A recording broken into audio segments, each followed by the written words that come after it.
nós vamos para a última mesa, então, do ciclo de debates dinâmicas do colecionismo de arte contemporânea. Repetindo um pouquinho, a gente teve aqui, ao longo dessa semana, mais de 30 agentes do meio das artes visuais, pessoas de extrema importância para o desenvolvimento cultural do país. Antes de apresentar a nossa mediadora, é importante mencionar que esse ciclo ele é um trabalho feito a partir, na verdade, ele reflete uma pesquisa que eu estou desenvolvendo no Brasil para entender o procedimento colecionista de arte contemporânea, como que os colecionadores e as colecionadoras de arte contemporânea estão colecionando arte, né? Eu tenho entrevistado colecionadores, eu estou aqui com um colecionador de Porto Alegre, o Elton, que foi meu primeiro entrevistado, né? A primeira entrevista de uma série de entrevistas que vai me levar, inclusive, a Manaus. Fiquei sabendo hoje de uma colecionadora que tem 2.500 obras em Manaus. E é um universo absolutamente rico.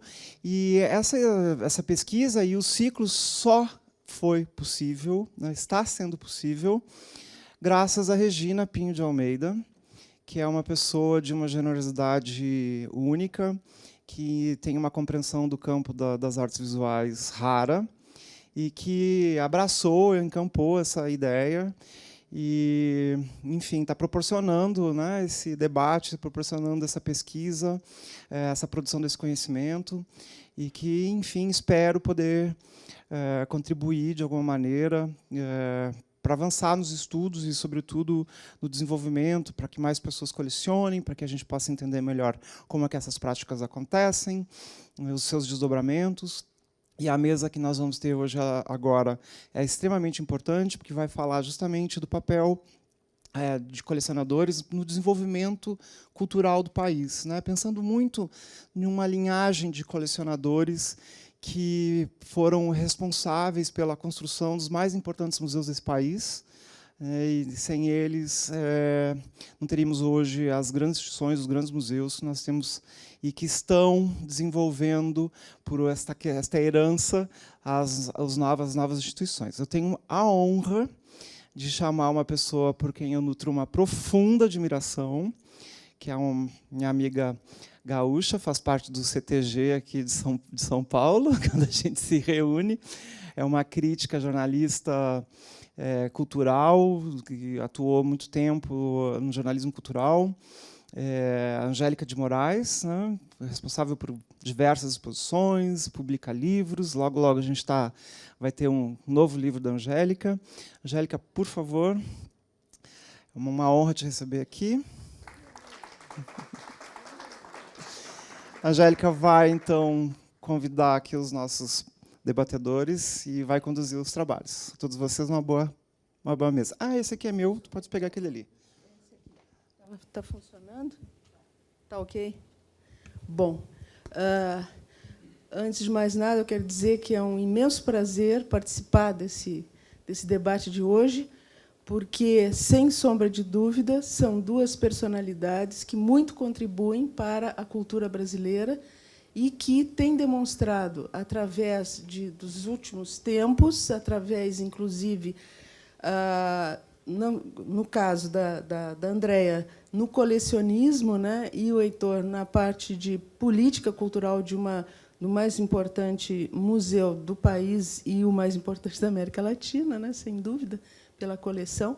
Então, são dois personagens que vão nos trazer, com sua experiência, muita possibilidade de nós pensarmos sobre quais são os caminhos que nós temos que traçar para que essa ideia de nação, que essa ideia de construção de um país, construção de uma cultura do país, continue e que não sofra problemas de continuidade diante de todo um quadro que, hoje em dia, é bastante, digamos, preocupante, mas que a gente sempre é otimista, a gente sempre acredita que as coisas vão melhorar. E eu fico na parte otimista.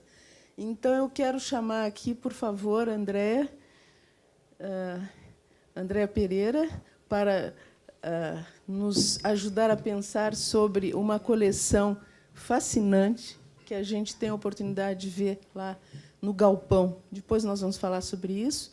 Heitor Martins, por favor, vamos conversar sobre MASP, sobre esses grandes desafios de lidar com essas instituições que são verdadeiros navios, né? Às vezes singrando bons mares e, às vezes, enfrentando... Está flutuando melhor, né, Heitor? Exatamente. Então, bom, noblesse oblige, eu acho que a gente tem que, primeiro de tudo, falar sobre essa questão do colecionismo, né? Essa questão de que é central, evidentemente, no nosso ciclo de debates aqui, e que eu vou tomar a liberdade de fazer um pequeno depoimento pessoal, assim, muito rápido, sobre um fato que me aconteceu recentemente e que me deu uma bela dimensão da importância cultural de boas coleções e de um diálogo estreito do artista com o colecionador. Eu, esses dias, recebi um telefonema do Ângelo Venosa, me dizendo que estava muito feliz porque uma obra dele, que tinha participado de uma exposição que eu organizei e que tinha convidado ele, tinha sido... eu já sabia que essa obra... a exposição foi Território Expandido, no Sesc Pompeia, em 2000, e o Ângelo Venosa fez um trabalho, porque todas as obras eram dentro de um projeto chamado Prêmio Multicultural Estadão, que a gente bolou uma exposição que pudesse homenagear as personalidades indicadas para o prêmio, que não fosse aquela coisa só de subir no palco e ganhar um troféuzinho, né? É uma coisa que me parece assim que acontece só um dia e que não tem uma dimensão maior, né? Aí a ideia foi convidar 14 artistas para escolher, entre os 14 indicados, um artista que homenageariam. O formato era muito desafiador, porque dependia digamos assim, de um casamento perfeito entre o homenageado e o artista que homenagearia. E foi muito bacana isso, porque possibilitou diálogos maravilhosos, criativos, e tem um detalhe importante: o nosso patrocinador era o Sesc Pompeia, e nós criamos um projeto em que o artista receberia um FII pela produção da obra, e essa obra ficaria de posse do artista para ele, enfim, fazer outras exposições, vender como quisesse. Apenas teria que ser uma obra original para participar da exposição. Aí o Ângelo Venosa, por coincidência, ele localizou entre os homenageados o analista dele, o psicoterapeuta dele. E ele disse: bom, eu vou homenagear o meu terapeuta. E fez um trabalho lindo, que era uma espécie de estádio. Vocês imaginam a cabeça da pessoa como se fosse num exame de várias camadas, não é, do corpo, né? Então, cada camada era um degrau desse estádio, na verdade. Então, era muito interessante, porque ficava o nariz da pessoa ficava no chão e depois todo o restante da cabeça, formando o estádio, digamos assim, ou a ágora, ou o local de diálogo e de encontro, né? E eu soube depois que essa obra foi comprada para a coleção da Patrícia Cisneros. E aí ele me telefonou dizendo que, entre as obras que a Patrícia Cisneros tinha doado para o Museu Reina Sofia, agora, recentemente, que foi notícia agora, há poucas semanas, estava essa obra dele.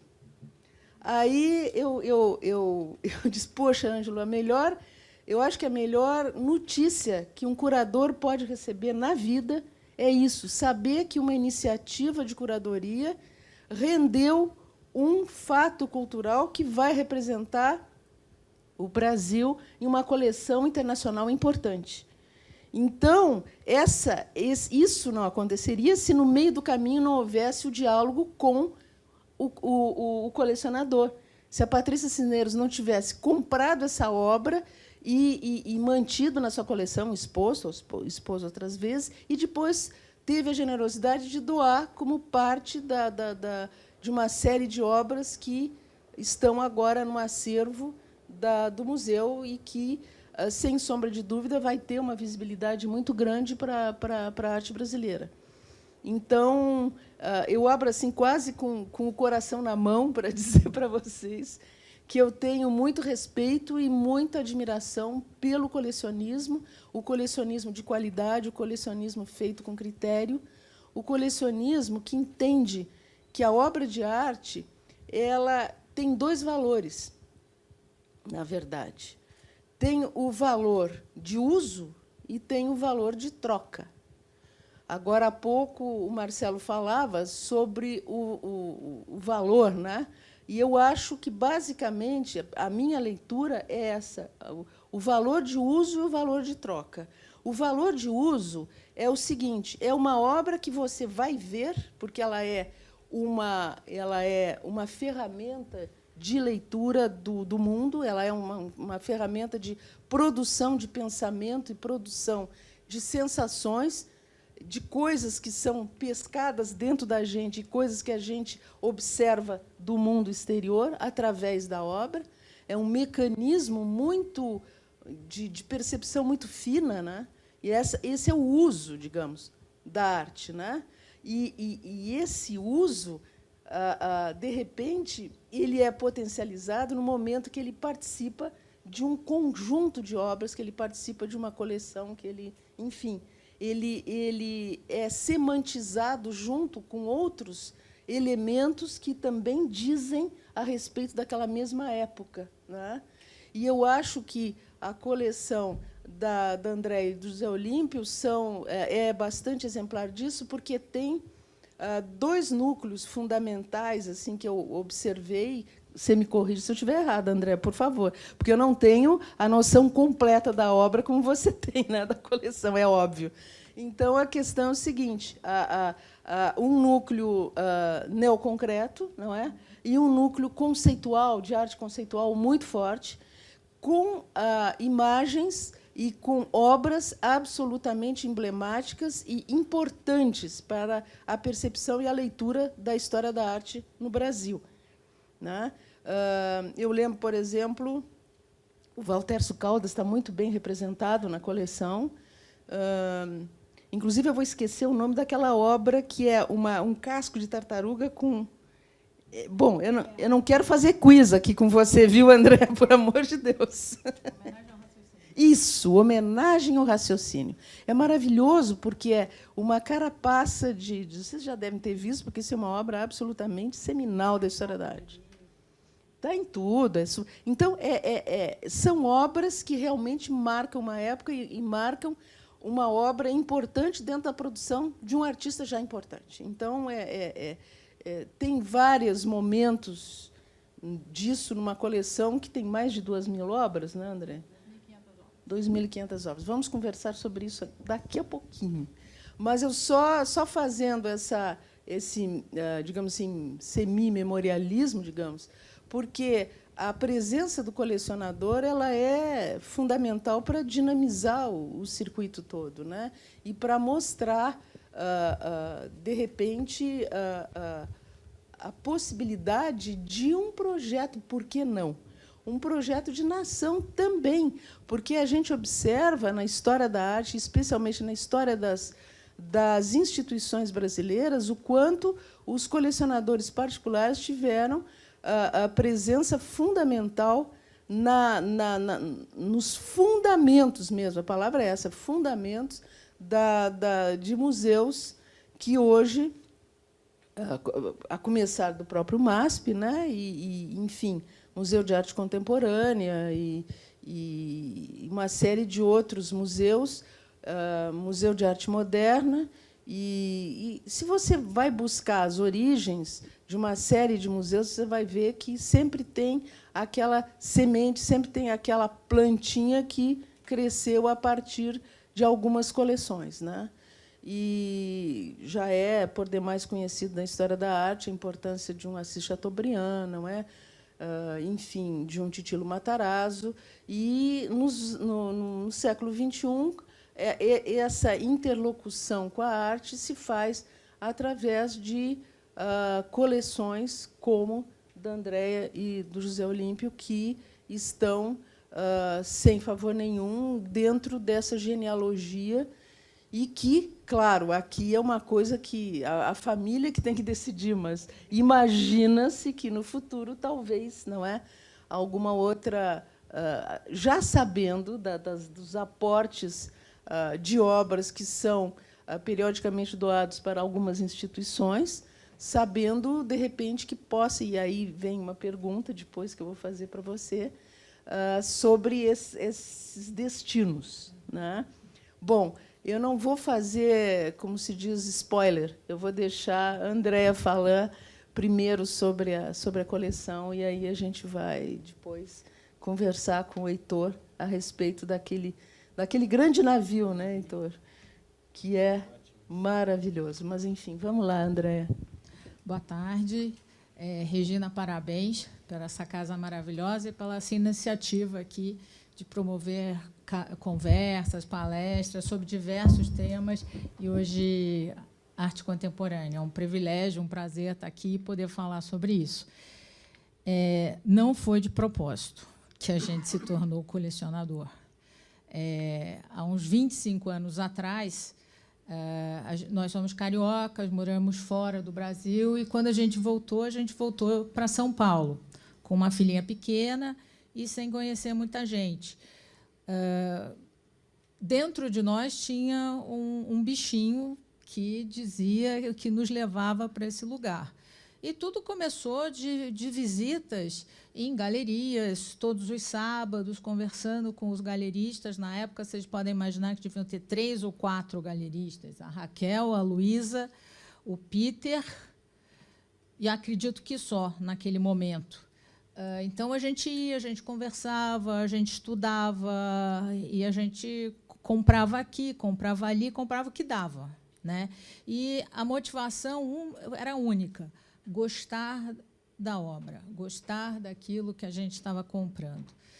E aconteceu num momento, a gente comprou, numa época, modernos, e, de repente, um momento em que a gente achou que a produção de arte contemporânea brasileira, naquele determinado momento, estava sendo maravilhosa, e que a gente tinha que olhar para os artistas vivos que estavam acontecendo, em vez de só olhar para os artistas mortos e que já eram conhecidos. Não era aposta de maneira nenhuma, era apenas o gostar, o querer conviver com aquelas coisas que nos tocavam.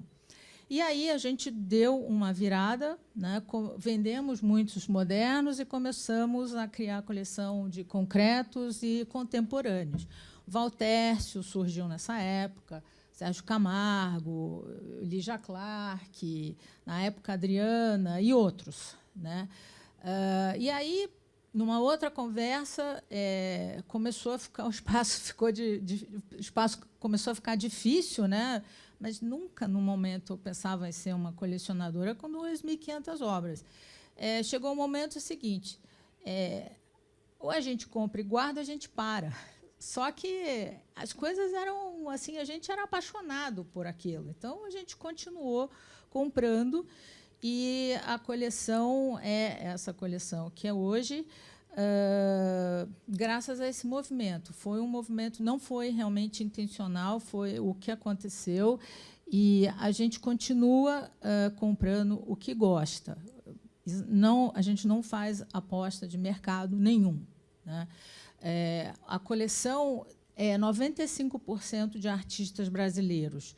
O que tem de estrangeiros na coleção são coisas relacionadas realmente a nós, que crescemos com aquela imagem de um determinado artista, que era um sonho de criança ter aquele determinado artista na sua casa, e isso aconteceu. Uma outra característica dessa coleção é que a gente não tem uma obra de cada artista. Então, a gente coleciona profundamente cada artista. Então, na coleção tem mais ou menos 140 artistas. Então, assim, e todos eles têm mais que 10 obras. Então, assim, sempre foi um intuito contar a história desses artistas. Então, assim, você pode ter uma individual do Valtércio, você pode ter da Sandra, você pode ter de vários outros artistas. Então, assim, essa é a história. Assim, a gente continua apaixonado.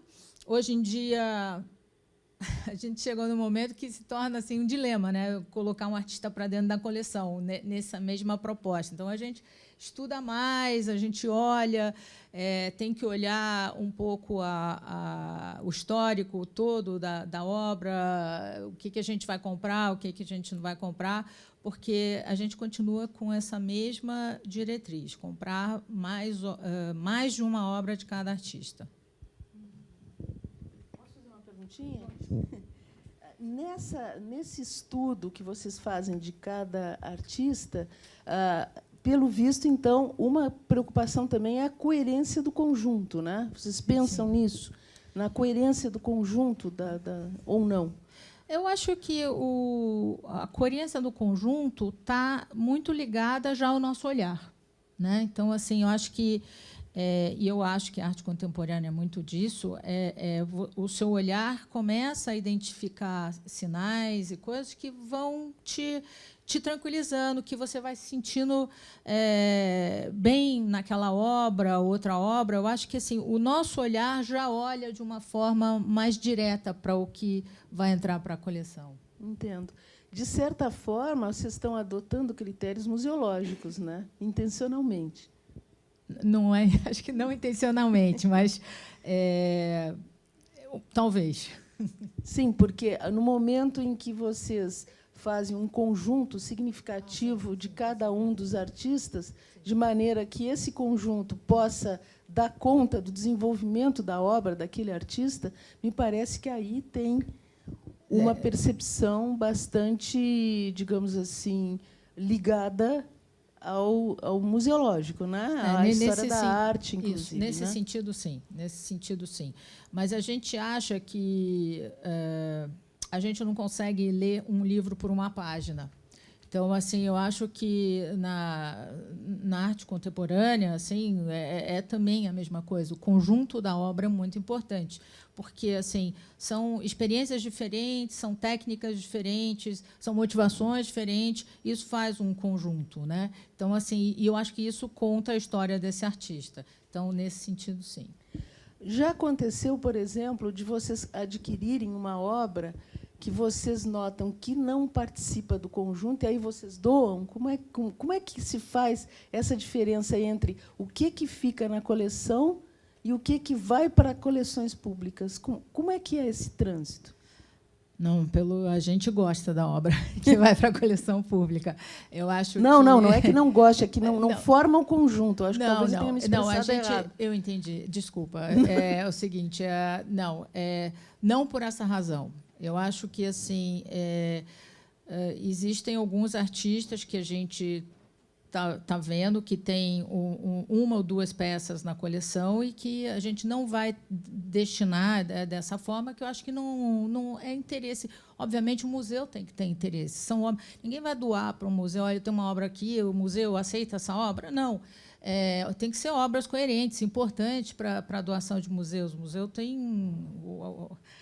O Heitor pode falar, tomar conta do acervo do museu é uma loucura. Então, assim, ele não pode aceitar qualquer coisa. Uhum. Eu acho que, às vezes, teve um caso de que um diretor entrou e se apaixonou por uma obra, falou que um diretor de museu, que aquela obra seria importantíssima no museu estrangeiro. Seria importantíssima para a coleção deles. O Zé foi atrás para tentar comprar para esse museu e eles não aceitaram. O vendedor, na época, não aceitou. Tá? Eu não quero vender essa obra, não quero vender. Uns 2 anos depois, ele ligou, Zé, eu estou vendendo aquela obra, você quer comprar? Aí o Zé falou, quero, eu vou comprar. comprou para a gente, expôs e ligou para o museu e falou: olha, é um promise gift, que significa assim, quando eu morrer, essa obra é do museu. Aham. Então, assim, tem Ele apaixonou pela obra e não quis desapegar naquele nesse momento.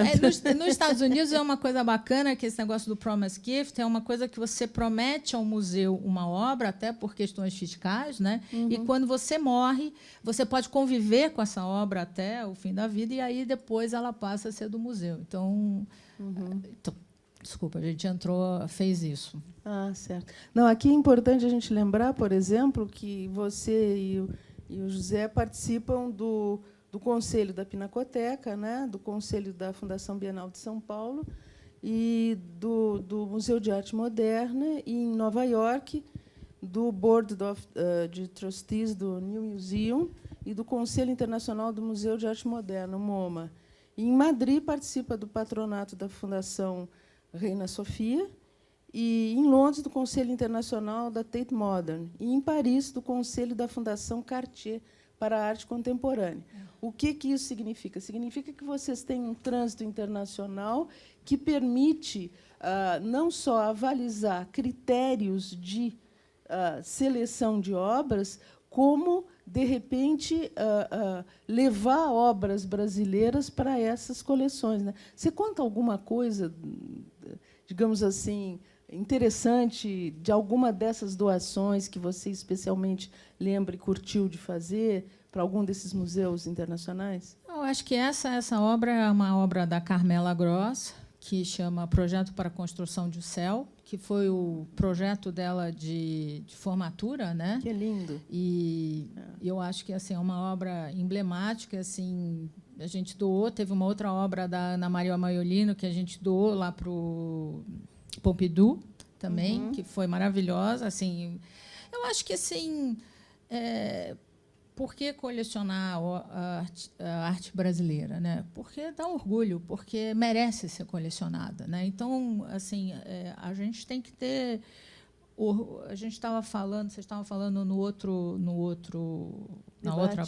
debate, e eu pensei muito nisso, assim, do orgulho que a gente tem do momento que a gente está vivendo, né, na cultura aqui desse país. Assim, nós brasileiros temos muito orgulho do que está acontecendo aqui. E eu acho que a gente poder Você diz da produção de arte contemporânea brasileira. Da arte contemporânea. E a gente poder doar uma obra dessa, levar um pouquinho da gente lá para fora, né? E eu acho que assim, e os museus, nesses 20 anos, eu acho que de 2000 para cá, a arte mudou muito nesse país, né? Eu me lembro que quando em 2000 era coordenadora do Núcleo Contemporâneo do MAN, era uma luta para conseguir membros para o núcleo. Hoje em dia, faz fila para querer ser do núcleo. Então, assim, a arte contemporânea, a arte no Brasil, a cultura mudou muito. As pessoas estão se informando, estão querendo se aculturar, estão entrando nessa matéria a fundo, o que eu acho maravilhoso, né? Porque precisamos levantar essa bandeira. Eu só peço que todos se associem a algum museu, porque eu vejo muito isso, mas eu vejo pouca gente ser amigo do museu, ser membro do museu, e isso faz a diferença. Isso faz a gente também mudar, porque a sociedade civil tem que participar, tem que estar lá, tem que levantar a bandeira do museu que ela mais se identifica, né? Então, eu vejo também, o Heitor pode falar um pouco disso, que é uma luta diária isso. Vocês certamente já pensaram no futuro da coleção, né? Será que dá para adiantar alguma palhinha aí ou ainda é mistério? Vai ser, digamos assim, um bem herdado na família ou um acervo a ser integrado a coleções públicas? Criar uma instituição cultural particular? Vender o acervo para atender questões de partilha sucessória? Eu acho que são diversas decisões que, evidentemente, são de âmbito eminentemente particular. Eu não estou aqui cobrando uma atitude, estou só indagando, até porque tem uma questão talvez emblemática nisso aí, que, por exemplo, por questões de partilha sucessória, uma coleção importante que o Brasil teve, que é uma coleção do Adolf Lerner, de neoconcretos e concretos, foi vendida para o Houston Museum, nos Estados Unidos, né? E eu talvez tenha sido a única pessoa na imprensa que defendeu essa decisão do Adolfo. Por quê? Foi uma decisão extremamente criteriosa. Ele primeiro tentou vender essa coleção para o município de São Paulo. Não conseguiu. Tentou para o Estado. Não conseguiu. Tentou no âmbito federal. Não conseguiu. Aí ele buscou uma instituição no exterior que tivesse ligação com a universidade e que garantisse não só a integridade do acervo, mas que esse acervo fosse estudado, fosse divulgado e fosse publicado, que houvesse publicações, livros, exposições, enfim, até um site na internet tem sobre isso. Então, quer dizer, aqui eu acho que há diversas decisões que podem ser tomadas, né, e que, evidentemente, é de âmbito particular, né, mas há quem lamente que nenhum empresário brasileiro, algum deles na lista dos mais ricos do mundo, tenham se disposto a adquirir essa coleção para que ela permanecesse no Brasil. Embora eu também acho que não é uma qualidade em si ficar no Brasil, porque, novamente, eu sempre vou para, quando falam, por que o Abapuru não está no Brasil e tal. Gente, está sendo muito visto, está uma visibilidade enorme onde ele está. Muito bem conservado, está num local com climatização perfeita, etc., etc. Já pensou, se toda a escola de Paris ficasse em Paris, ninguém teria Picasso no mundo, né? Ninguém teria Matisse no mundo. Ou seja, a arte ela não tem fronteiras, ela tem que circular, ela tem que ser vista e ela tem que ser estudada, né, mundialmente. Então, esse way in, way out, eu acho importante. Eu sei que tem muita gente que diz não, isso aqui é de outra maneira e tal, mas eu penso mais por aí, né? Agora eu queria ouvir a tua opinião, André. Foi tudo não intencional e a gente acabou assim, né? Então, o que fazer, né?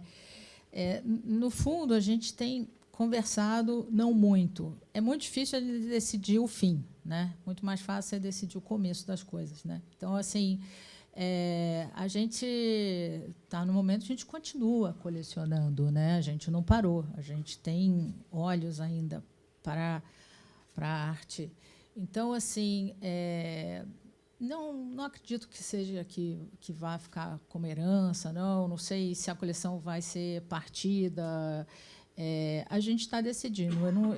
Falar alguma coisa seria... Eu não estou com o cara à metade aqui também para validar e a gente discutir. Então, assim, a gente não tem ainda um destino para a coleção.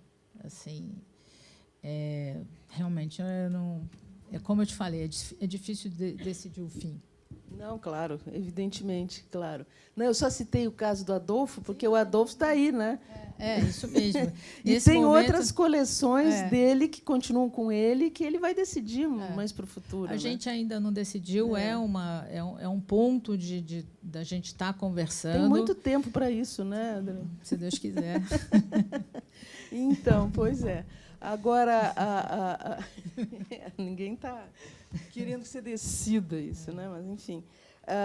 Mas, de qualquer maneira, eu acho que fica aqui, me parece, muito claro que existe todo um propósito de ir pontuando na coleção momentos importantes da produção contemporânea, né? E para essa finalidade, ou seja, para essa seleção, são vocês dois que decidem ou vocês têm advisors? Nunca tivemos nenhum advisor. Só nós dois decidimos. Nunca, em nenhum momento. A questão, a gente tem um galpão hoje em dia, né? E foi curioso, tanto que teve também, antes disso, teve só pensando em um olhar sobre a coleção, dentro da coleção, né? Como somos nós, as pessoas que olham para comprar, Quando teve aquela exposição no Tomiotaki sobre a coleção, que foi o Robert Storr e o Paulo Miada, foi muito curioso ver o olhar de curadores dentro da coleção, né? Então, assim, porque as obras elas também estão expostas na minha casa de uma forma residencial, né? É a minha casa. Então, fomos nós que colocamos, elas têm as conversas, por incrível, elas se conversam entre elas, e essa conversa fomos nós que criamos, né? E quando você tem curador que vai lá e imagina uma exposição, ele tem uma visão diferente. E essa visão também é a que está no galpão hoje em dia, né? Então, é assim, eu acho interessante ver como um curador olha para dentro dessa coleção, que tem olhos completamente dos colecionadores. Cria outros diálogos possíveis. Totalmente, né? é uma outra coisa. Assim, é incrível a gente descobrir outro formato. Dinamiza, né? Porque muito. a obra é aberta, né? A obra permite várias leituras, especialmente nessa gama de artistas que vocês reuniram, né? Dá uma riqueza muito grande de diálogo ali, né? Agora, só para terminar, a última pergunta é o seguinte: nesse way in, way out, nisso de vocês participarem de boards e de conselhos de instituições no exterior, vocês têm algum tipo de política de atuação para a inserção do artista brasileiro, ou isso é mais cada caso é um caso? Não, a gente fazia parte de um board no MoMA, que era o Latin American Fund and Caribbean, em que eles compravam obras dessa região para o MoMA. E os curadores expunham aquele grupo lá, faziam uma pesquisa. O Luiz Pérez Orama foi muito tempo curador, foi um movimento que a Patrícia Cisneros criou dentro do MoMA.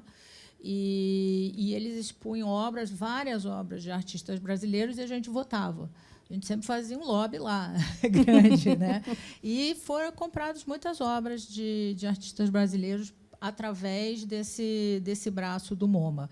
É o único, assim, a Fundação Cartier, que o Zé Olímpio participa, o Hervé Chander, que é o curador-chefe, ele também olha bastante para a arte brasileira. Fez eu acho que ele fez uma exposição. Ele é apaixonado por véio, então assim ele olha bastante. Eu acho que assim o que a gente faz é receber e mostrar, ter assim as portas abertas para que todo mundo se interesse, olhe, e a gente possa propagar isso o máximo possível. Criar um canal de diálogo com Sim. essas instituições e com a produção brasileira contemporânea. Exatamente. Legal, bacana. Você queria acrescentar mais alguma coisa? Não, acho que não. Legal. Bom, Obrigada. então, Heitor, agora é tudo com você. Enfim, certa vez, o diretor de desenvolvimento da Tate Modern, Faye Ballard, observou: a Tate é um animal faminto e exige alimentação contínua. Como é a tarefa de alimentar o MASP? O apetite, que andou bastante subnutrido em função de gestões anteriores, né, até bem pouco tempo, já está sendo saciado a partir de sua gestão? O ponto de equilíbrio financeiro foi alcançado? Como é que está isso? Olha, Regina sabe os desafios que são para a gente operar uma instituição, né? Não é um processo fácil, mas a gente acaba não pensando muito nisso, certo? A gente sempre olha para a questão financeira como uma questão subsidiária. Nós temos uma preocupação muito maior com qual é o propósito do museu, qual é a programação, o que a gente vai fazer e como nós vamos engajar a sociedade e o meio ao redor disso, né? E a gente sempre olha para a questão econômica como uma questão que vem atrás desse processo, né? E acho que isso é uma diferença muito grande, porque as pessoas se preocupam demais com dinheiro, né? E elas ficam o dia inteiro acordadas, elas acordam e vão dormir pensando como é que eu vou conseguir dinheiro para isso. E isso não é conduzível, porque o dinheiro não pode ser um fim dentro de uma instituição cultural. O dinheiro é simplesmente um instrumento, né? Se você não sabe o que você quer fazer e você não consegue expor o seu projeto de uma maneira clara e se o seu projeto não é bom, o dinheiro não vai vir, certo? Mas se você tem essa capacidade de desenhar um projeto que tem interesse, que é produtivo e que agrega para a sociedade, de uma certa forma a sociedade se mobiliza para trazer esses recursos, certo? Então, nós olhamos para essa questão financeira com muita serenidade lá. Tá? Eu não sei se você quer fazer um levantamento geral aí, ou eu posso continuar com as perguntas. Você que me guia. Faço o que Tá você legal. quiser. Não, Heitor, sabe por que eu falei dessa questão? Porque nós tivemos esses dias aqui uma diretora excelente, fez uma excelente apresentação, a Juliana de Sá, diretora jurídica e Relações Institucionais do MASP, falou do endowment e falou da questão de busca, né, de recursos para que esse endowment segure toda a onda do MASP, né? Porque a gente lembra que até bem pouco tempo atrás, e nós dois já temos cabelos brancos, né? Há pouco tempo atrás, por vezes, o MASP pendurava até a conta da luz, né? Antes da gestão de vocês, né? Pois é, mas que houve um turning point aí, não houve? Mas eu queria ressaltar isso, certo? Eu acho que o que faltava não era dinheiro, o que faltava eram ideias. Tá? O dinheiro é uma consequência, né? Você tinha um museu que estava completamente desconectado da sociedade e, de uma certa forma, dormente, certo? O reflexo disso é a falta de dinheiro, mas a causa não é... O problema não é a falta de dinheiro. O problema é a falta de ideias, é a falta de dinamismo, a falta de abertura para a sociedade. Certo? Ou seja, faltava talvez... Ou seja, o que você mudou não é que o que nós mudamos, não foi que nós trouxemos dinheiro. O que nós mudamos é o modelo de gestão, é a visão do museu, é o engajamento do museu com a sociedade. E isso resulta em dinheiro. Então, é assumir uma coisa propositiva, né? E o endowment, ele é simplesmente um veículo que a gente cria para que as pessoas que se apegam ao museu e que têm interesse no museu possam contribuir de uma forma mais permanente para o museu. Tá? Ele não é um fim. Eu volto a insistir, o dinheiro nunca é um fim nesse tipo de instituição. Ele é simplesmente um instrumento para você fazer. E a gente quer, com a criação do endowment, criar as condições para que esse ideário, para que esse modelo de gestão e para que essa atuação do museu possa se alongar ao longo do tempo. Que a gente tenha um MASP, um museu que daqui a 70 anos, o museu acabou de completar 70 anos, nos próximos 70 anos ele esteja aqui, ele seja maior, ele tenha mais acervo e faça mais pela sociedade. Tá? Claro. Se não te importa, me dá uma licença. Aproveitando essa questão porque da presença, inclusive, da Juliana aqui, que foi bastante esclarecedor, né, o reposicionamento que ela nos passou do MASP para aí que corrobora exatamente com o que tu estás falando, que aí prepara para o endowment, que é a questão da governança, né? Como estruturar um projeto de gestão saudável, capaz de repercutir em novas fontes de financiamento ou de autofinanciamento, que seja, mas por uma questão de credibilidade. Né? E eu aproveito para fazer uma questão a ti. Nesse momento que a gente vive, né, no país, nesses últimos anos, muito conturbado politicamente, né, as representações políticas que a gente está tendo, representatividade política bastante cambiante, né, e as questões éticas todas postas à prova, qual seria, no teu pensamento, na tua posição, o papel de uma instituição como o MASP no sentido de propor novas medidas, novas formas de governo, de governança, em que essas questões éticas sejam um exemplo para a sociedade? E aí, pensando nessa perspectiva de um projeto de nação, como um museu pode acenar? E aí eu sinalizo também como exemplo de uma atitude que vocês tiveram no Dia das Mulheres de virar as obras todas de costas, né? As obras pintadas por homens, né? Que para mim foi um choque ver aquilo. Eu acho que é um aceno também, assim, de uma posição política muito importante. Como que tu vês isso? Qual seria, então, assim, um posicionamento ético do MASP que possa, enfim, contribuir com o campo, não só o campo museológico, o campo cultural, mas a sociedade de modo geral? Olha, nós não temos uma ambição de ser uma instituição política ou de ser um think tank de política pública ou mesmo de nos envolver nesse tipo de debate, certo? Nós temos uma missão muito clara de posicionamento, que eu vou até pegar aqui o meu celular e vou ler, porque acho que as pessoas não conhecem exatamente. A gente passou o museu desde que ele foi fundado. Oi, sou eu. Você quer que eu fale?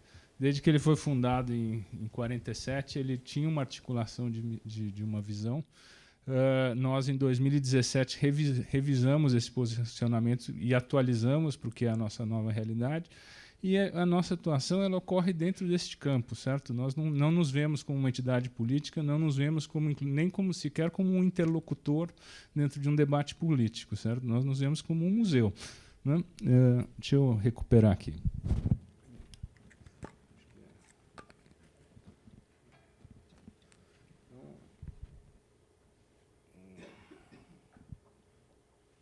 Eu acho que dá um segundo só.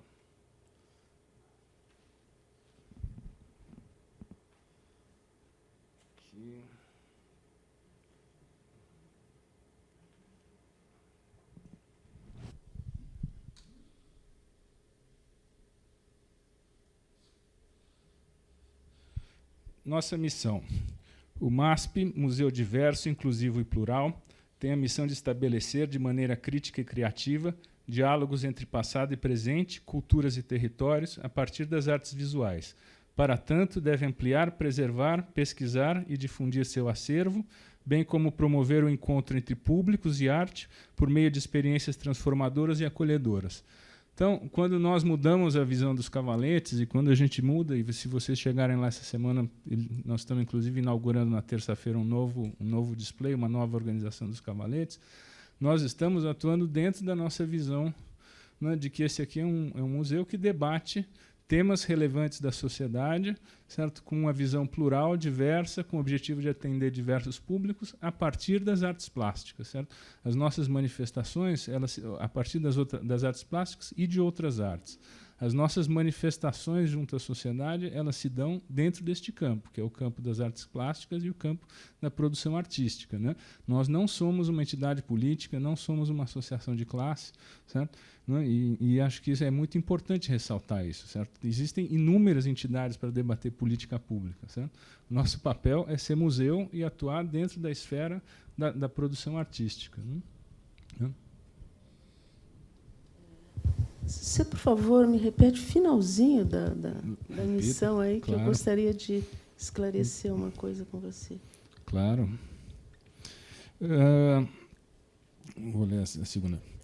Para tanto, deve ampliar, preservar, pesquisar e difundir seu acervo, bem como promover o encontro entre públicos de arte por meio de experiências transformadoras e acolhedoras. Experiências transformadoras e acolhedoras. Está aí a política. Por que a política seria negativa? Não, ela não é negativa, mas nós não temos uma afirmação política dentro da sociedade. Não certo? tem Acho que uma nós afirmação política partidária, E- mas tem uma afirmação política. através das artes, da toda produção instituição artística, certo? cultural, Tá? Toda instituição cultural tem uma política. Mas através da produção artística. Claro, Claro. claro. E não do debate. Nós não somos um think tank de política. A gente promove Sim, experiência, sim. o nosso debate político Trans- se dá a palavra- no campo das artes. E a gente entende o impacto que a gente faz quando a gente muda os cavaletes no Dia das Mulheres, certo? A gente entende esse papel, mas a gente está trazendo um debate que é muito relevante para a sociedade no campo das artes plásticas, certo? E é aqui que a gente contribui, certo? É fazer com que as exposições que a gente faça, certo? Que a gente conduz, as atividades que a gente tem, reflitam temas que são importantes da sociedade e permitam uma interpretação diversa do que é a nossa realidade, promovam essa reflexão. Esse é muito o nosso papel e a gente enxerga isso, certo? Uma instituição que trabalha as artes plásticas de uma maneira diferente, que de uma certa forma reflete grandes questões da sociedade, certo? Tá? A gente vai discutir o feminismo através das exposições que a gente faz com relação a isso, assim como a gente discute histórias afroatlânticas e a gente fala de todo o nosso legado, certo? Que a gente tem escravocrata, de todo o processo migratório, da questão do negro, mas não articulando esse debate, e sim fazendo com que esse debate seja promovido a partir da experiência do público dentro do museu. Tá? E acho que isso é uma característica muito importante. Né?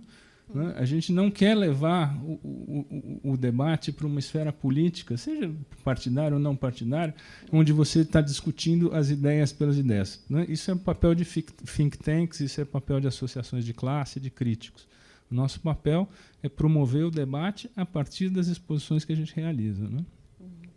Talvez a gente esteja falando a mesma coisa, Heitor, por palavras diferentes. Porque, na verdade, nenhuma instituição cultural, especialmente pública, né, eu sei que o MASP é particular, enfim, não, o MASP é uma instituição certa pública, forma, ela é uma instituição privada de interesse público. De interesse público, exatamente. Então, ela é um patrimônio de todos os brasileiros. Então, eu acho o seguinte, no momento que o Assis Chateaubriand criou o MASP, ele já teve uma atitude política. Não tem dúvida. Então, talvez você esteja confundindo política com política partidária. E eu entendo perfeitamente a sua preocupação, porque nós vivemos hoje em dia um diálogo muito tenso, um diálogo muito o preto ou o branco, e eu acho que já está na hora da gente fazer convergências, da gente fazer diálogos que possam somar para um projeto de nação, né? E eu acho que é absolutamente central a questão da cultura e de como ela se insere na sociedade, né? Para a gente ter um projeto de nação. E esse projeto de nação, ele independe, me parece, desculpa divergir, mas não é uma coisa específica de um think tank ou de uma instituição sindical. Eu acho que é de toda digamos assim, toda pessoa como cidadã, não é? Que nós somos todos. Não tenha dúvida. Agora, a nossa contribuição para esse debate, ele se dá a partir da nossa programação, certo? Sem dúvida. Não essa é a nossa contribuição para esse debate nacional. Sim, né? que discute, e para a formação da nossa cultura. Exatamente, que discute uma série de questões políticas. Mas, enfim, Heitor, eu queria te fazer uma outra pergunta, que é o seguinte: como é que está a atual estrutura administrativa do MASP, né? Porque, tempos atrás, a gente tinha notícia que ela era muito refém do seu modelo fundador, né? Quando o Chateaubriand amarrou umbilicalmente o museu aos diários associados, seus antigos diretores vitalícios. Então, existiam pessoas que se perpetuavam em cargos absolutamente honoríficos, que não contribuíam em nada para o desenvolvimento da instituição como museu e como finalidade de produção de cultura. Olha, só para completar, o MASP já pode ser descrito como uma instituição onde a autocracia perdeu terreno para critérios técnicos? Olha, eu acho que esse foi um dos pilares fundamentais do processo de transformação que nós fizemos, né? Que foi uma visão de que os conselheiros e os diretores voluntários, eles estão aqui para servir o museu e não o contrário, certo? Tá? E o primeiro fato simbólico disso é que todos os conselheiros, todos os diretores envolvidos têm uma contribuição anual que eles fazem para o museu. Hoje está em R$40 mil. Então, nós temos 100 pessoas que são conselheiros e diretores que todos os anos doam R$40 mil para o museu. Cada um são R$4 milhões de arrecadação para o museu. A Regina é uma das nossas doadoras. Além disso, quando as pessoas se juntam ao museu, elas devem dar, pela primeira vez, elas tipicamente fazem uma doação inicial. equivalente a, no mínimo, 2 anuidades, então seriam R$80 mil, mas, na média, essa doação é mais para 200 mil, ou seja, as pessoas normalmente doam 5 vezes mais do que a contribuição anual, né? O nosso conselho ele é direta ou indiretamente responsável por 80% da arrecadação do museu, certo? Tá? Que representa mais ou menos, a arrecadação representa mais ou menos 34 milhões esse ano. 80% disso devem ser 28 milhões todos os anos, direto ou indiretamente. Tá? Agora, apesar de tudo isso, certo? Para que as pessoas não envelheçam dentro do museu, a gente colocou uma limitação. As pessoas só podem ficar 8 anos no conselho, no máximo 8 anos no conselho e no máximo 9 anos na diretoria, o que vai fazer um processo natural de reciclagem das pessoas, certo? Porque as pessoas entram, elas são jovens, elas têm um monte de energia, elas têm ideias novas e, ao longo do tempo, elas envelhecem, elas se apropriam das instituições.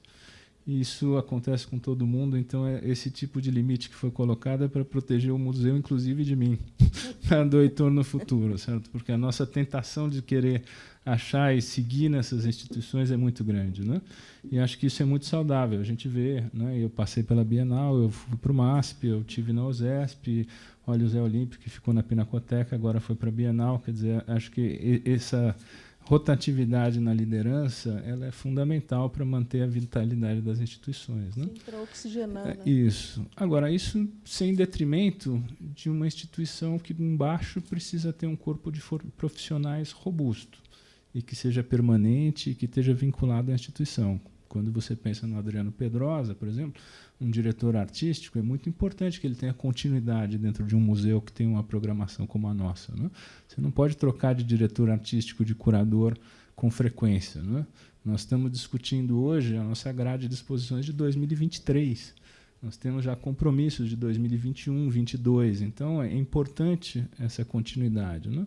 É importante você ter um corpo curatorial que pertença ao museu, que não seja um conjunto de freelancers que estão indo e vindo a cada exposição e que criem, de fato, um conjunto de conhecimento para a instituição, né? Então, você precisa ter uma liderança comprometida, mas transitória na diretoria e no conselho, e um corpo profissional muito estável e robusto embaixo, certo? Sim, para ter E o que a gente vê nas instituições normalmente é o contrário. Você vê o conselho muito estável e a equipe embaixo com muita rotatividade, certo? Né? Isso é É que eu ia observar, exatamente. Não, e também eu acho que isso dá uma certa vacina, digamos assim, para a autocracia do Bardi e do Júlio Neves, né? Porque foram administrações que se eternizaram no tempo, né? E que, agora é uma observação minha, né? Talvez tenham deixado sequelas, né? E essas sequelas, como é que elas estão sendo enfrentadas? Eu lembro talvez a maior sequela da administração Júlio Neves, o prédio ao lado do MASP, que seria para abrigar a administração. Como é que está isso? A volumetria do projeto desenhado por Neves para a reforma do local compete visualmente com o prédio do MASP, ao arrepio da preservação do entorno. Essa questão já foi pacificada junto aos órgãos de defesa do patrimônio histórico? Foi. Eu vou voltar nela daqui a 1 minuto, mas eu queria fazer um comentário sobre isso, antes, sobre o seu ponto. A gente tem que olhar para esses legados do Bardi, do Assis Chateaubriand, do Júlio Neves, como entendendo o contexto histórico onde essas instituições são criadas, e eles têm e a gente tem que olhar para ele pelo ônus e pelo bônus que eles tiveram, certo? A gente tem um conjunto de instituições no Brasil, seja o MASP, seja a Bienal, seja o MAN do Rio, né?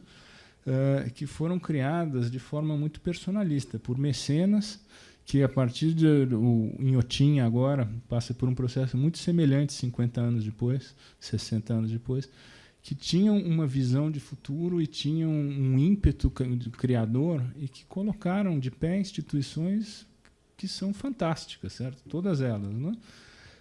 Mas que, inclusive, pela sua próprio estilo de liderança e por serem eles os grandes catalisadores, mobilizadores de recursos, imprimiram a essas instituições um caráter muito pessoal. Tá? E essa gestão, e mesmo depois que eles se foram, esse modelo de gestão muito personalista seguiu, certo? Porque as pessoas que estavam nos conselhos eram as pessoas ligadas a elas e assim por diante.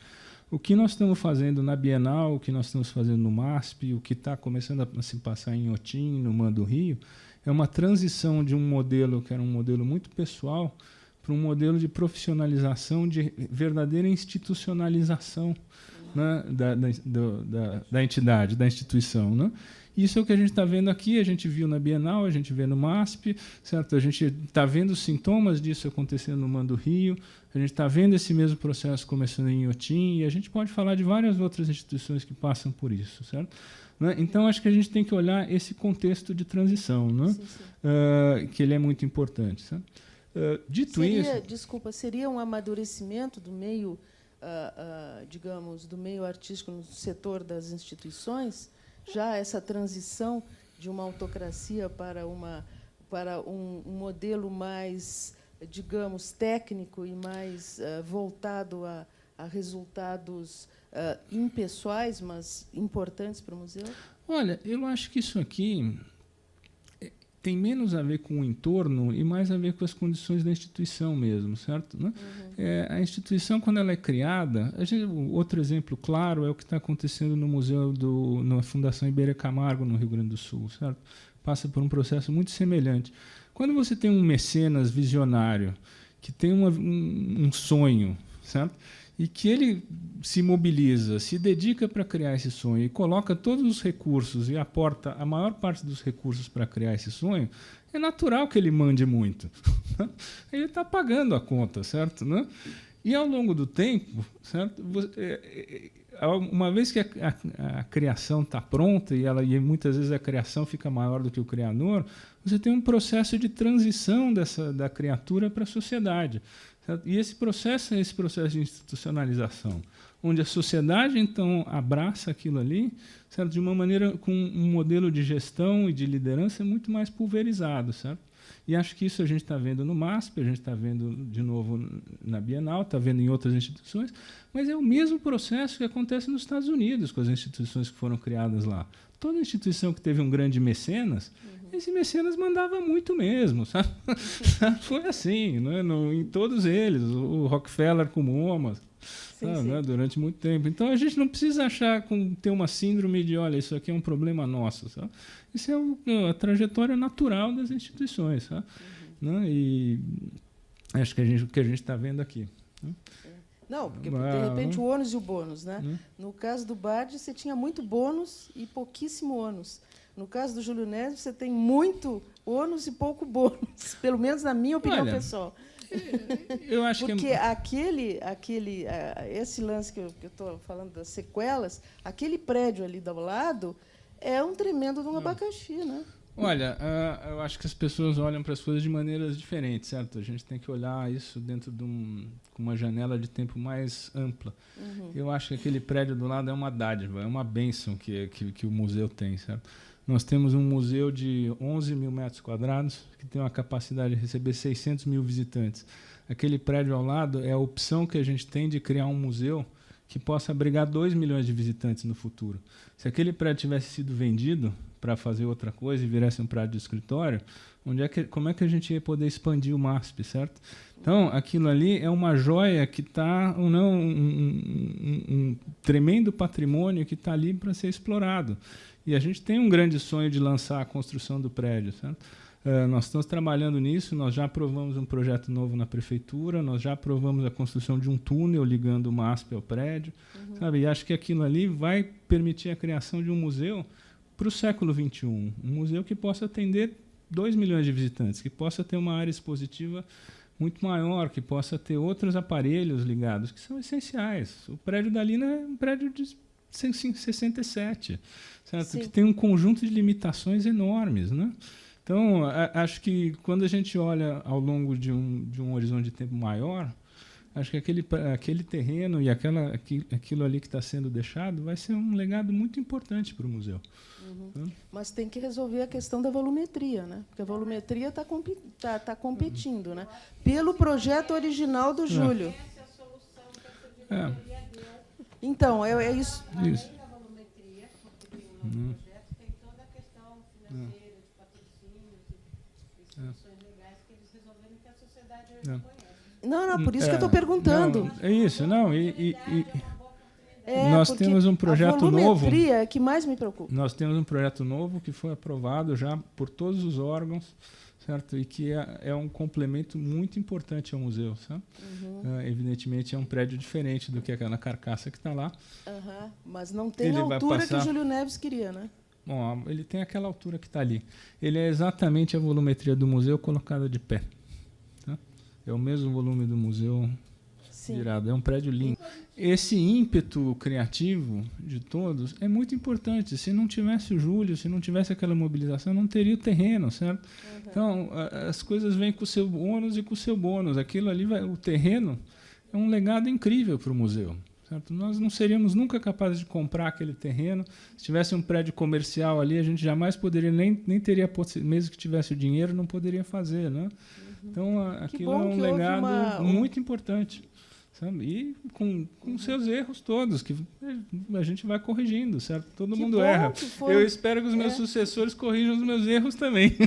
Legal. Não, que boa notícia que esse problema está sendo solucionado, porque era uma coisa que preocupante mesmo, né?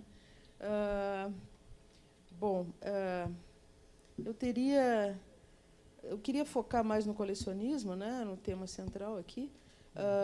Como é que está a aquisição de acervo? Ela está ativa? A gente pode falar em números ou pode falar em aquisições recentes? Como é que está isso? Olha, a gente tem tido um processo muito significativo de expansão de acervo nos últimos 5 anos. Né?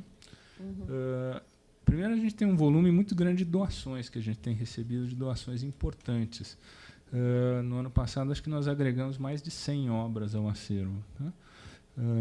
Além disso, nós trouxemos para o museu algumas coleções muito relevantes. Né? Nós trouxemos o acervo de fotos modernistas do Fotocine Clube Bandeirantes, que é o maior conjunto de fotos modernas existentes, são 275 fotos vintage que a gente trouxe. A gente fez em 2015 uma exposição desse acervo. Nós trouxemos agora o acervo da B3, que é a antiga Bolsa de Valores.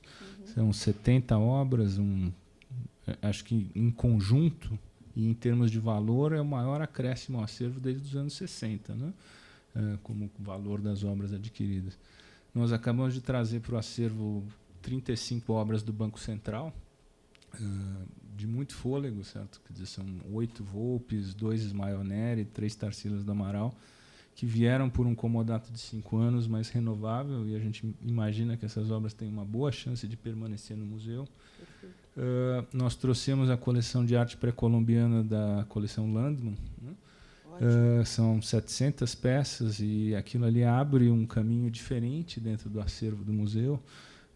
A arte pré-colombiana é algo que é muito relevante para a cultura brasileira, e a gente conseguiu, de uma tacada só, incorporar um núcleo, talvez a maior coleção de arte pré-colombiana que tenha no Brasil, fora o acervo da USP. Né? É um acervo muito relevante, reconhecido pelo governo peruano, que é uma coisa muito importante, porque grande parte dessas peças em outros lugares foram tiradas ilegalmente do Peru, então o governo peruano não reconhece. Esse é um acervo reconhecido. Então, a gente tem, sim, um ímpeto expansionista, certo, de acervo. Né?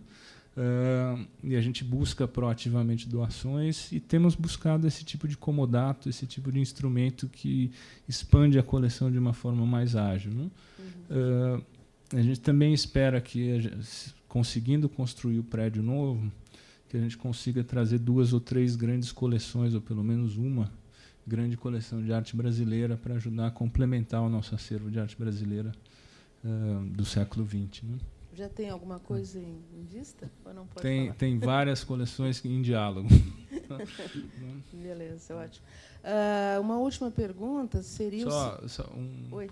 E nós temos um grande desejo de anexar ao acervo do museu uma coleção de arte plumária e de arte indígena, que é uma lacuna que nós temos, e a gente vem buscando isso, certo? Então, estou falando aqui porque, se houver algum doador que tenha uma coleção... Eu sabia de uma, mas já foi totalmente... Depenada. Então, eu teria uma última pergunta para você, Heitor, que é o seguinte: dentro dessa política de expansão do acervo, vocês pensam em, digamos, ter uma atuação junto a esse segmento de arte e tecnologia, de obras de arte feita em meios digitais e com novas tecnologias? Olha, nós temos, não explicitamente, certo? Né? Esse não é um eixo definido como uma prioridade, como é a arte indígena, como são outras tipologias. Né? Ao mesmo tempo, a gente tem expandido a coleção de vídeos do museu, que é uma mídia que o museu tinha muito pouco, e a gente agora vem, até de forma bastante acelerada, adicionando a videoteca. Né? A gente, inclusive, criou uma sala de vídeo. O museu não tinha uma sala de vídeo, e desde 2016 a gente tem uma sala de vídeo com uma programação permanente. Né? É porque, para esse tipo de exposição, talvez tenha que haver uma adaptação técnica, né, do prédio para fiação elétrica, essas coisas, não? Olha, não necessariamente, não é esse o problema, certo? Acho que a tecnologia não é vista por nós como um objetivo per se, de novo. Né? O nosso objetivo é promover esse tipo de aqueles encontros que a gente vê na nossa visão. Né? Sim. Na medida que novas mídias atendam a isso, a gente vai incorporá-la, certo? Eu falo no sentido do adornamento, né? Da atualização do acervo para os novos meios, chamados novos meios, que já não são mais novos. Não são tão novos, né? Não são tão novos assim. Mas, Heitor, quero te agradecer muito a tua paciência de aguentar as minhas provocações. Não, imagina. Prazer. E parabéns pela administração, que está se demonstrando muito sólida nos seus objetivos. Muito obrigado. Posso fazer uma questão? Claro. Como que... Bom, vocês são colecionadores, né? Você também é um colecionador, né? E essa transição de um Heitor colecionador e a experiência do teu esposo para ocupar um cargo importante, a presidência de uma fundação como a Bienal, agora a presidência do MASP. Como que se dá essa transição? Como que isso se constrói? Como que foi isso para ti?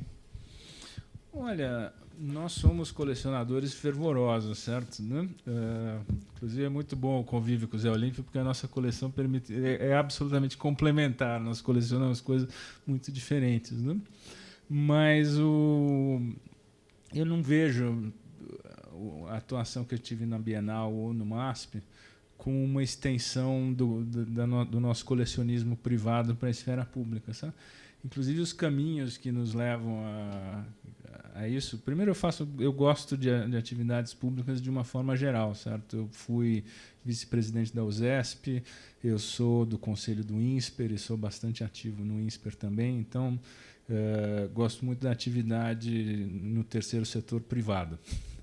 Não tenho muita afinidade com o setor público, mas em instituições privadas. Né?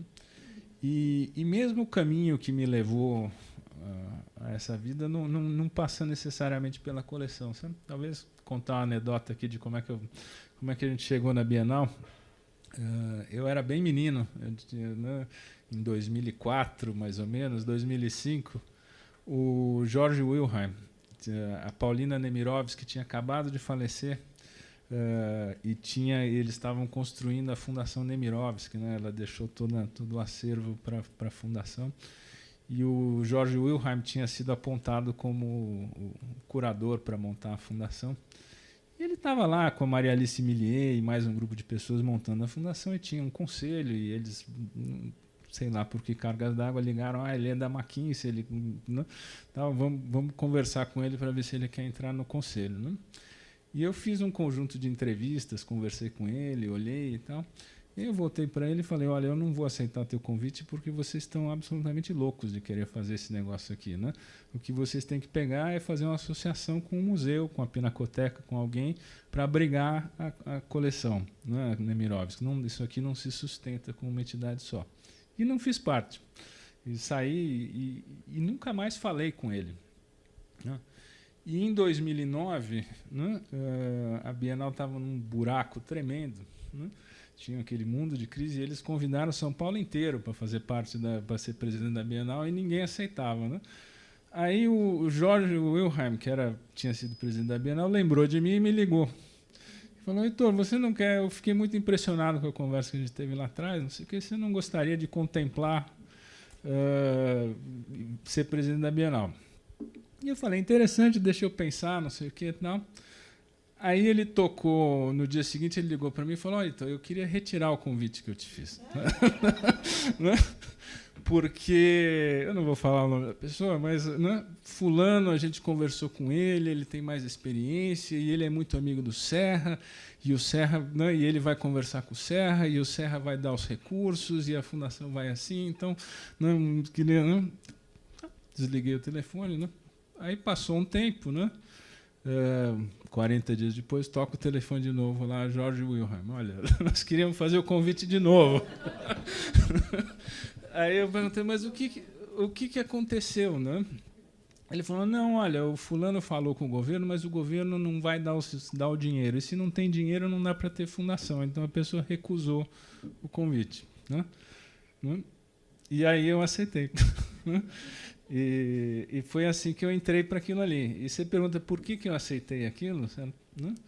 Eu falei para o Jorge: olha, não é possível, nós temos aqui uma instituição que tem 70 anos de tradição, certo? Que é conhecida no mundo inteiro, que é a segunda Bienal criada, e que tem um prédio de 30 mil metros quadrados no meio do Ibirapuera, que é o principal parque de uma cidade de 20 milhões de habitantes. Se isso aqui não for viável, é melhor a gente fechar as portas e mudar de país, certo?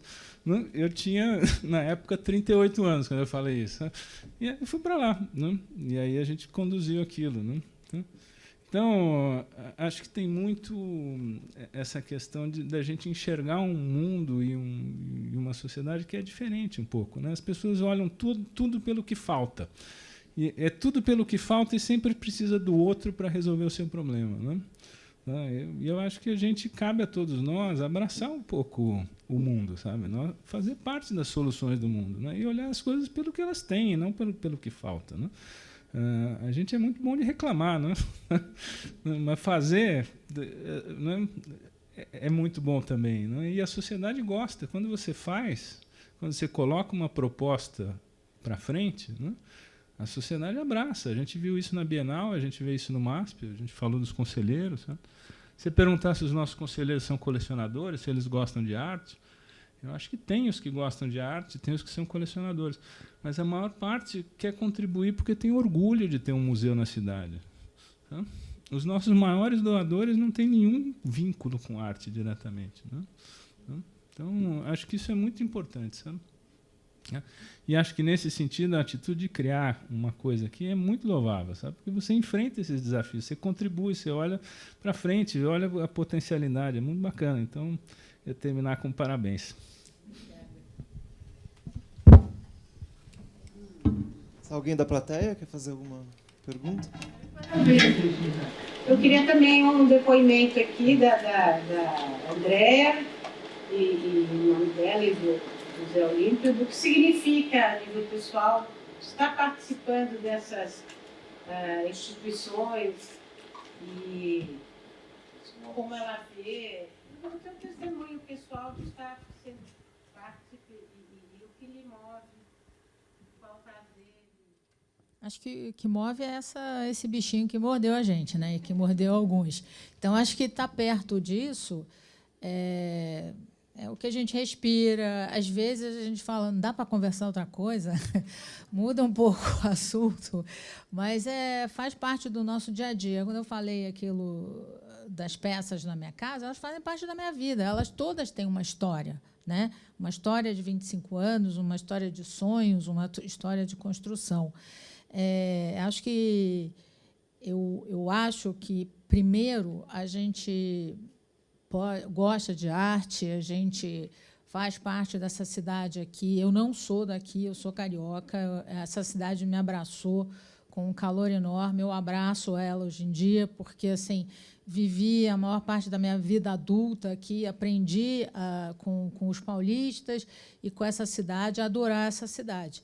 E eu acho que, número um, você tem que fazer parte de um museu, sabe? Eu acho que, assim, não sei quantos aqui são amigos do museu, às vezes você gasta R$100 por ano, né? Ou R$50 por mês.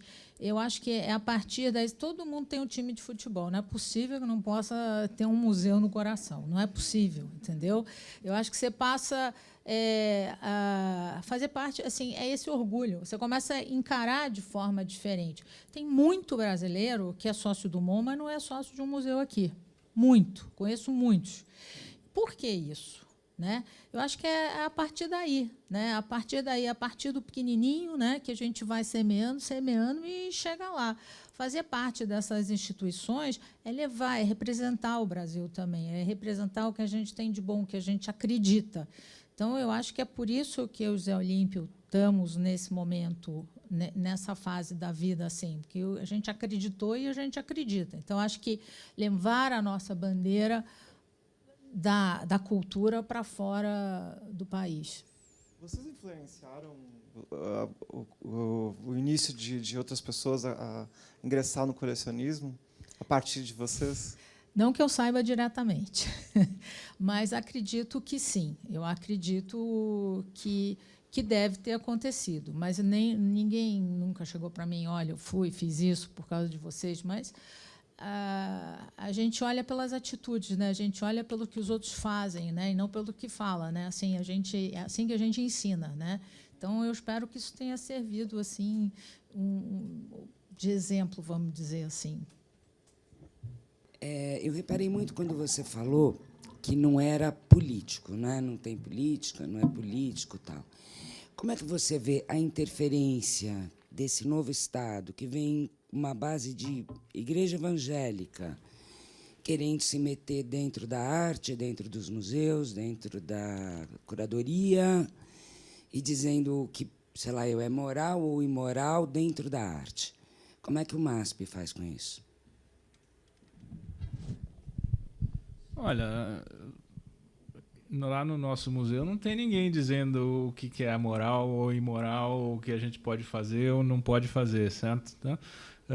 Esse é um valor que a gente, talvez esse seja o único ponto que a gente debata publicamente e coloque de uma maneira inequívoca, certo? O museu é absolutamente favorável e defensor da liberdade de expressão. Tá?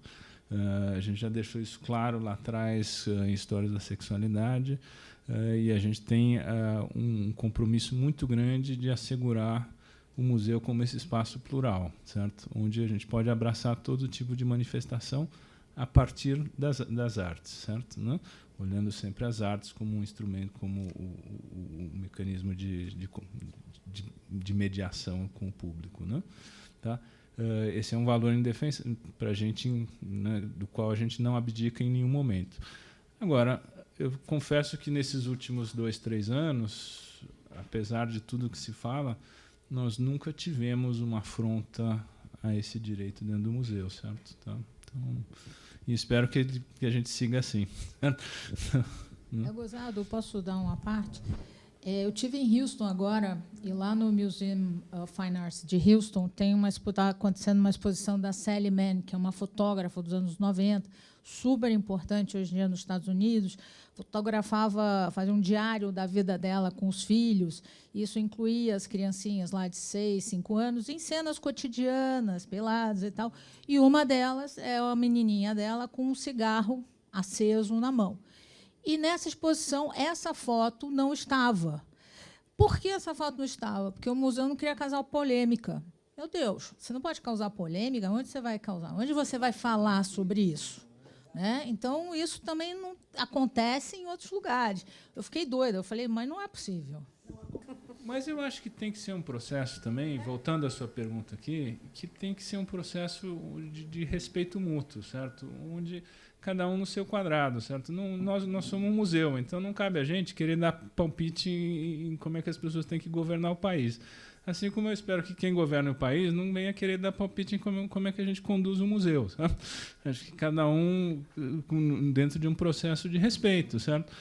E do mesmo jeito que a gente respeita governo de direita ou de esquerda, as pessoas têm que respeitar a nossa programação, que é plural, que é diversa. E tem coisas que eles vão gostar, tem coisas que eles não vão gostar, certo? Acho que isso é muito importante, né, a gente entender a nossa posição, né? Agora, essa independência ela é muito importante, ela começa dentro da instituição, né? Tá? A Regina sabe disso, que ela faz parte lá do nosso comitê cultural, quer dizer, os curadores e a diretoria artística trabalham com ampla liberdade, ninguém interfere no trabalho deles, né? Eu não sou curador, eu não sou especialista em arte, eu não conheço arte, então quem sou eu para ficar dizendo o que tem que ter na programação? Quer dizer, os conselheiros e assim por diante, certo? A programação tem que ser liderada por profissionais e eles têm que atuar com independência. Então, esse respeito que a gente espera da sociedade, ele começa pelo respeito do profissional dentro da instituição, né? A hora que a diretoria, a hora que o conselho começa a dizer isso sim, isso não, isso pode, eu não gosto disso, eu quero aquilo, né? Se você rompe essa barreira, né? Então, para que você tenha a firmeza de atuar externamente, você precisa assegurar que esses princípios estão devidamente embasados dentro da instituição, né? Acho que isso é fundamental também, porque as pessoas gostam muito da moralidade e da ética da porta para fora, certo? Mas exercitar esses valores dentro é muito, né, é raro dentro das instituições. E a gente tem muito essa discussão lá no nosso comitê, né? E está cheio de gente querendo interferir na programação.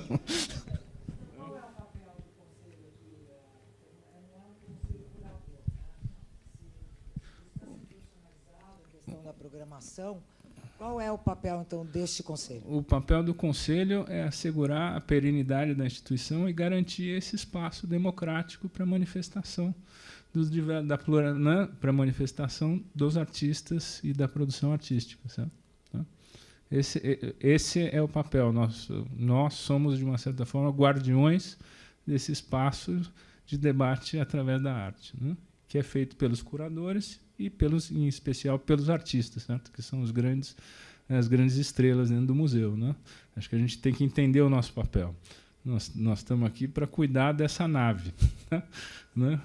Para assegurar que esse espaço está sendo preservado e que as pessoas que estão lá possam conduzir, produzir, expor e promover esse debate com a sociedade, essas experiências transformadoras com liberdade, certo?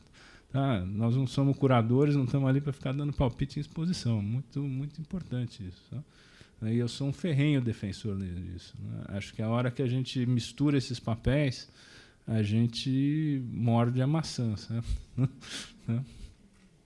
Eu queria pedir para a Andréa, se você pode comentar um pouco sobre a experiência de montar esse galpão. E você mesma disse que você convivia com as obras na sua casa, então eu acho que foi algo diferente, e a questão da visitação, do público, quem vocês recebem, como é essa relação com este espaço que você montou? O galpão surgiu do momento em que a gente alugava 3 salas na Aufstegan, que é uma empresa que guarda móveis e faz transporte de arte, guarda basicamente arte. A gente estava ali presenciando aquilo e, de repente, falou, até foi um filho meu que falou, poxa, vocês deviam ter um galpão, um depósito, onde esse depósito também pudesse expor as obras, né? E a gente falou assim, é verdade, porque a gente está ali com as obras todas amontoadas, encaixotadas e tal, não é nem bom para as obras, por que a gente não faz isso? Então, saímos atrás, pesquisamos, levamos segurança e outras questões eram importantes. Aí a gente chegou nesse galpão. Esse galpão ele guarda obras, tem um pedaço atrás, chegou aí, não lembro, que guarda obras, e o resto todo é uma parte expositiva. De novo, a gente quis também ter um olhar de um curador sobre o nosso trabalho. A gente achava que seria importante isso. Então, o galpão ele funciona, provavelmente, a intenção é, a cada 2 anos, vai mudar a exposição, porque a gente tem mais obras. Essas obras, a maioria dessas obras não estavam na minha casa, estavam guardadas. Eram obras que a gente não via há muito tempo. E tinha obras até que nunca foram expostas, né? E aí, assim, o primeiro convidado foi o Paulo Miada, que já tinha tido uma experiência conosco, que já conhecia bastante a coleção pelo estudo. Então, no próximo ano, vai mudar a curadoria, ainda não sabemos, estamos estudando quem vai ser o próximo curador. É um espaço que é por agendamento, né? São 2 quintas-feiras por mês, a cada 15 dias, e você tem que fazer um agendamento, geralmente, através de uma pessoa conhecida, por amizade. Lá não pode ser aberto ao público, em geral. É um lugar onde são galpões do CEAGESP, que antigamente eram galpões de armazenamento de café. E o CEAGESP são 13 galpões ao todo, então o meu vizinho é o fruteiro, o outro é o armarinho, e a gente... Essa coisa legal de São Paulo, né, gente? Tem lá um espaço de arte, e eu tenho o fruteiro que vai toda vez e traz banana, traz manga de presente. Então, assim, isso é bacana, né? E eles também vão dar espiadinha, sabe? Assim, eu acho que esse convívio aqui é bacana. Então, ele funciona dessa forma. E eu praticamente não tirei obra de casa. André, eu estudo no doutoramento a institucionalização das coleções de arte contemporânea, as coleções privadas. As coleções que se transformam em museus de colecionadores. Posso ter esperança de incluir o Galpão como um museu de colecionador daqui a pouco? Não, acho que não. Eu acho que a gente não pensa em ter um museu, uma instituição. Eu acho que, nesse momento, não é. Nesse momento, a gente está mais pensando como isso vai se desdobrado, né, do que criar uma instituição. Uma instituição precisa de um dinheiro para sustentar. Eu não vou estar aqui, o Zé não vai estar aqui daqui a uns anos. Como é que os filhos, como é que eles vão ver isso? Quer dizer, assim, como é que eles vão tomar conta disso? Então, assim, é um pouco complicado nesse momento. Ainda não é uma questão, não está nos nossos planos mesmo. Bom, então me resta agradecer profundamente a vocês, Andréia, muito obrigado pela presença, Heitor, pela tua condução, Angélica, agradecer a presença de todos vocês aqui e agradecer tremendamente a oportunidade que a Regina nos deu de poder participar ao longo dessa semana tão rica, tão rica de debates, e a gente conseguiu trazer enfim, uma gama bastante variada de assuntos, mas que muitos deles foram discutidos com uma certa profundidade, trazendo temas inovadores, levantando questões que são questões pertinentes ao cotidiano de quem coleciona, de quem pesquisa colecionismo, né? E eu acredito que foi coletado aqui pelos nossos cameramen um material muito rico que eu torço para que seja veiculado, que seja acessado por mais pessoas num futuro próximo. Então, Regina, muito obrigado pela essa tua iniciativa.